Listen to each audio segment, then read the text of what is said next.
8,700만 원으로 산다고 해놨거든요. 그러려 그러면은 이제 주식에서 제가 배당금으로 연 4%, 그거보다 조금 더 많습니다. 이렇게 얘기를 해요. 그럼 한 좀 더 되면 되는데.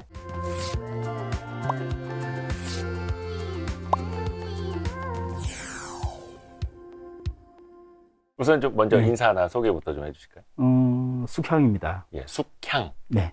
복면가왕 약간 이런 느낌은 아닌데 원체 그 프라이버시 때문에 출연을 안 하시려고 하다가 제가 정말 정성스럽게 공을 들여서 드디어 대신에 이제 마스크를 쓰고 하시는 조건으로 네. 출연을 이제 수락해 주셨다. 와주셔서 너무 감사합니다. 예. 3년 걸렸습니다. 3년. 일단 지금은 전업 투자자시죠? 근데 전업 투자자 되신 지가 얼마 안 되셨죠? 제가 그러니까 20년 4월에 직장에서 쫓겨났으니까 한 3년 됐는데요. 지금 하는 일이 따로 없으니까 전업 투자자라고는 하는데 저는 사실 그 말을 별로 안 좋아해요. 자유롭게 살면서 주식은 하루 일과로 보는 정도? 왜냐면 제가 열심히 기업 분석하고 이러질 않으니까 네. 전업 투자를 할 기가 타이틀이 안 맞죠, 저한테. 근데 그 전에는 직장 생활을 하시면서 네. 35년. 그건 이제 1985년에 했으니까 뭐 38년째 되네요.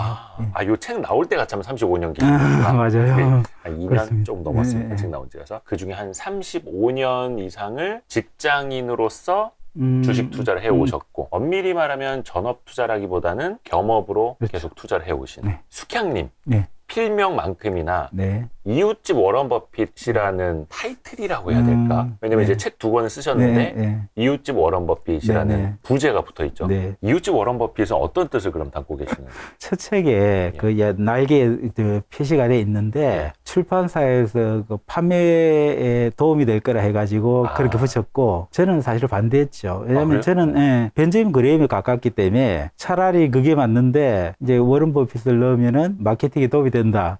그래 하겠다 해가지고 그래서 제가 반대했던 이유까지 들어가 있어요. 거기에. 요게 이제 2016년도 네. 첫 책이고 요게 2020년 2020년 네. 20년에 나온 두 번째 책. 여기 그 말이 있죠.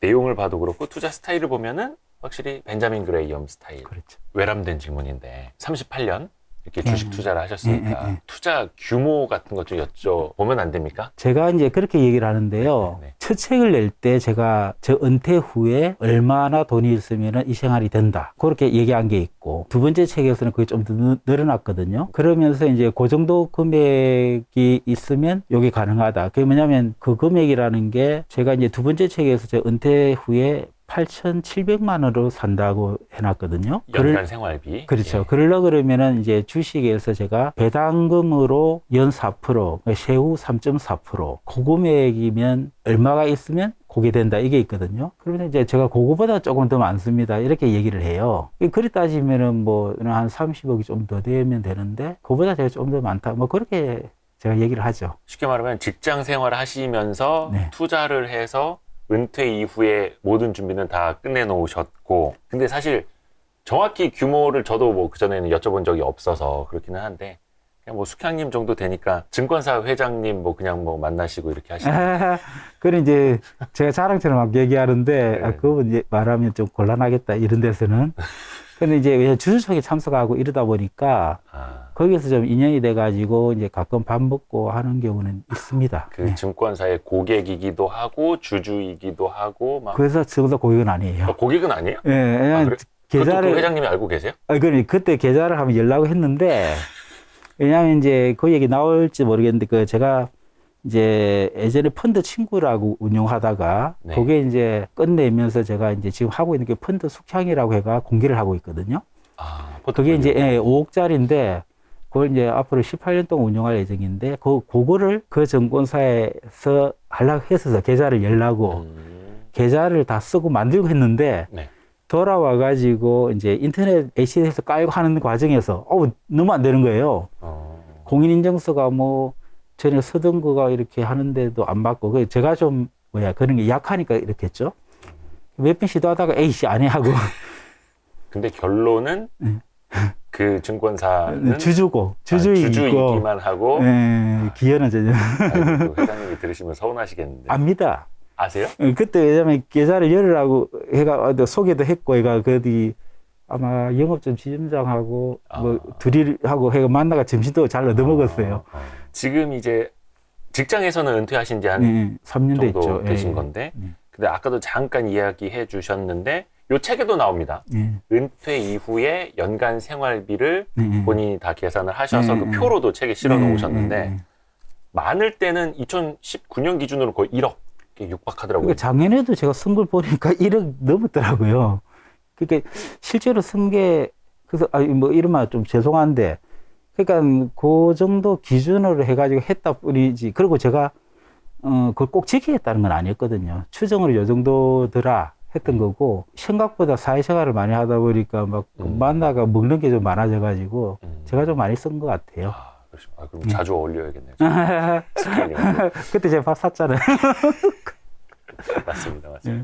그 보니까 근데 매년 해외여행 몇 번 가는 것까지도 다 그 생활비 안에서 다 계산이 그렇죠. 되어 있고, 노후 자금, 은퇴 자금인데 그런 것까지 미리 다 이제 계획이 되어 있으신. 그래서 몇 년간 매년 얼마를 쓸 돈 이런 식으로까지 해놓으셨고, 아마 요걸 이제 질문을 드린 게 많은 젊은 사람들에게 과제가 될 수도 있고 로망이 될 수도 있는 그런 모습이셔서 제가 그걸 여쭤본 거거든요.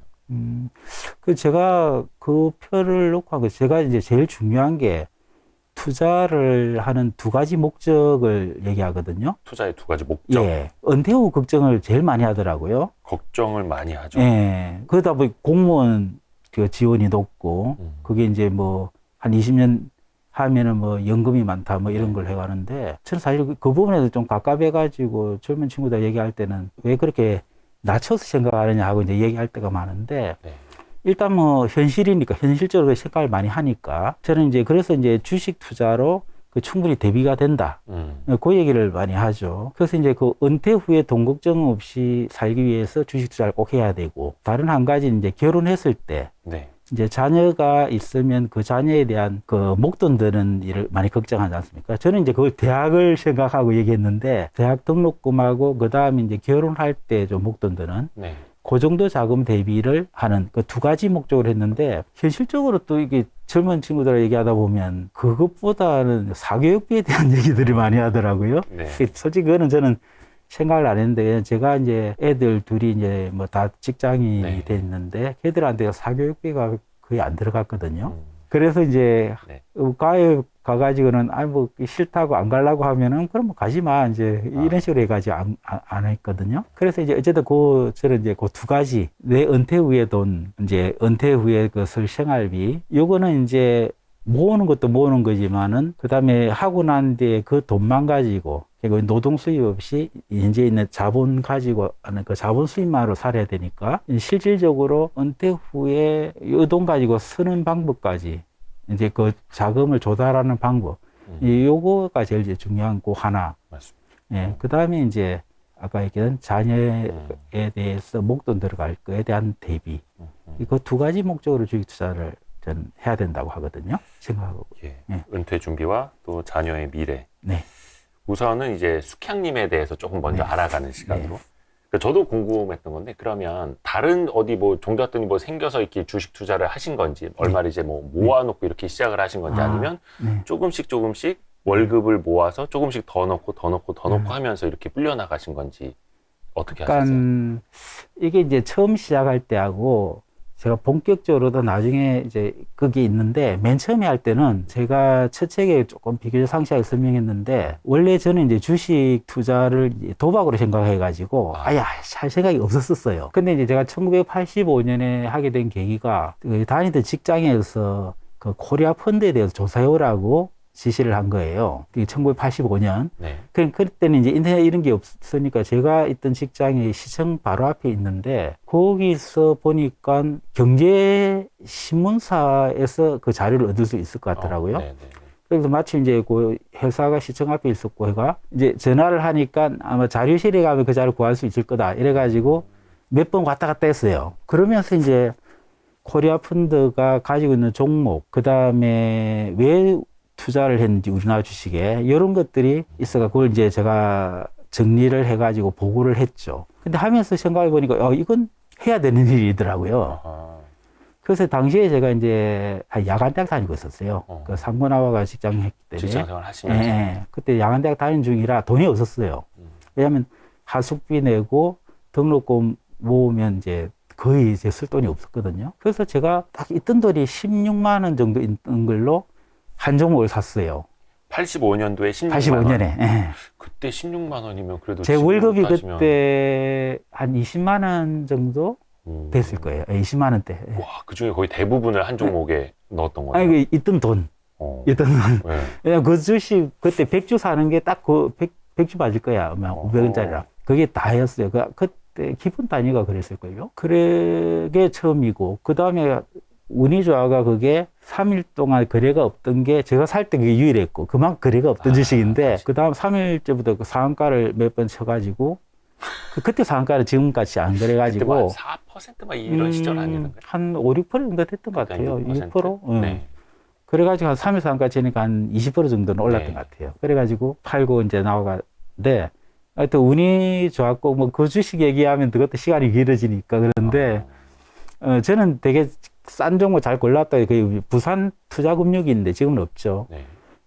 저는 나름대로 가치에 비해서 싸고 이래가지고 했는데, 정작 이제 많이 오른 이유는 그 다음에 종합금융사들이 뭐 어떤 호재인지 몰라도 확 올른 거예요. 가치 등달아 오른 거지. 거래 자체가 며칠 없다가 그냥 갑자기 이제 상가를 쳤으니까요.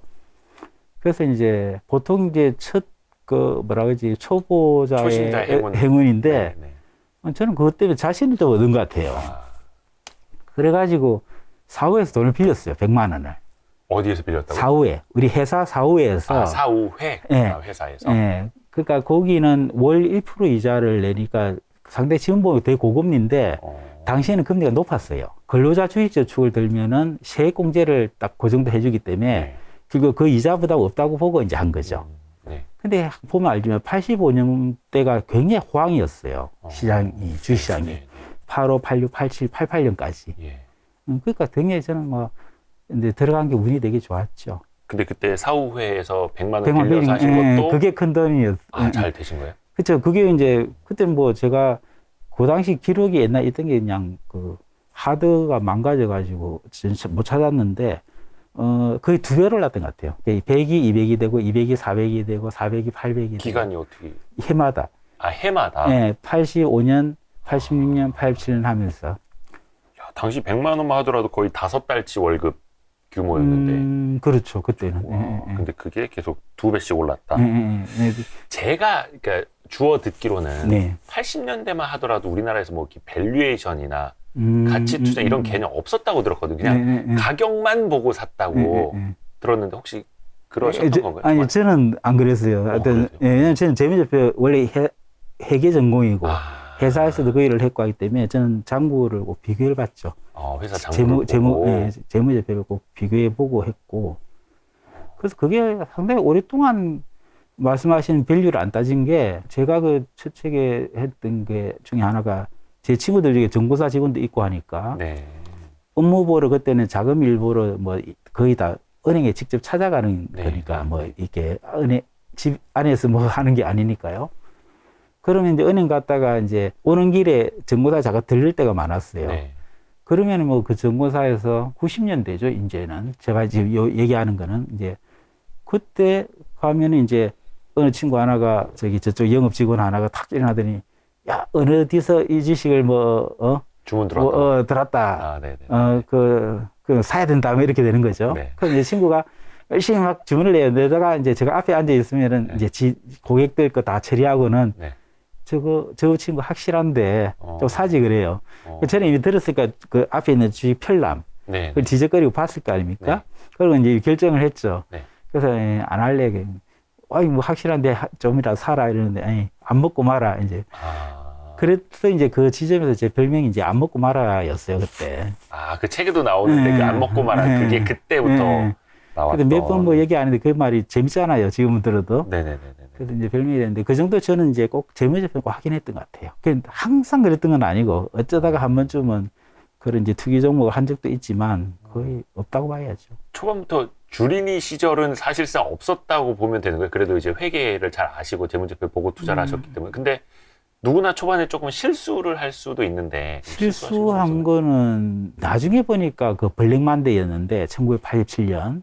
그때는 몰랐고 그냥 진짜 3일 연속 한가를 친 날이 있어요. 그냥 그때 우리나라 역시 3일 상한가 칠 때처럼 3일 하한가 쳐도 한 20% 정도 빠지는 거였죠. 예. 그러니까 도저히 못 견디겠는 거예요, 3일째.